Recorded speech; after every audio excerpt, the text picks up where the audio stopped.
la concurrence n'est pas efficace de manière générale, on le voit avec un certain nombre de restructurations et de fermetures d'entreprises qui ne sont pas justifiées dans le domaine privé, mais dans le domaine ferroviaire encore plus, ce système-là n'est pas adapté puisque nous sommes sur un mode guidé, sur un réseau interconnecté. Il y a des contraintes techniques du mode ferroviaire qui sont extrêmement fortes.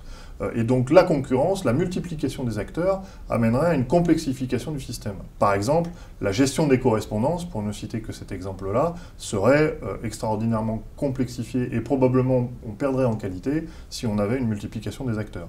Également, la réalisation des travaux sur l'infrastructure serait complexifiée par la coordination entre le gestionnaire d'infrastructure et les différents opérateurs plutôt qu'un seul.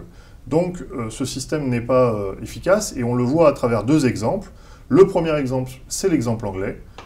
On nous a dit depuis 2002, l'infrastructure a été renationalisée, donc la situation va mieux. Et effectivement, du point de vue de la sécurité, les choses ont été améliorées puisque l'État anglais a repris la main sur la gestion de l'infrastructure et qu'il a investi plus de 30 milliards d'euros en 10 ans pour améliorer l'état de l'infrastructure. En revanche, il y a quelques jours, les Anglais se sont mobilisés dans une centaine de gares dans tout le pays pour contester le reste de la concurrence, à savoir la concurrence entre les compagnies, puisque cela aboutit à une augmentation des tarifs extraordinairement importante, plus 27% en 7 ans, qu'il y a également d'énormes problèmes de ponctualité et également un manque d'investissement dans le matériel roulant qui fait que le matériel est aujourd'hui assez vétuste.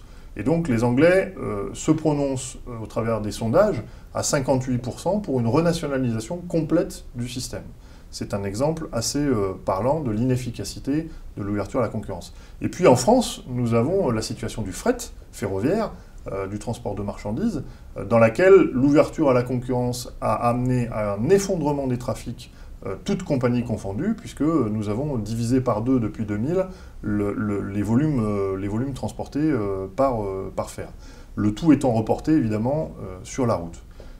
Du point de vue social, cette ouverture à la concurrence dans le transport de marchandises a amené à des milliers de suppressions d'emplois, donc une casse extraordinaire de l'outil de production et une casse sociale extrêmement importante.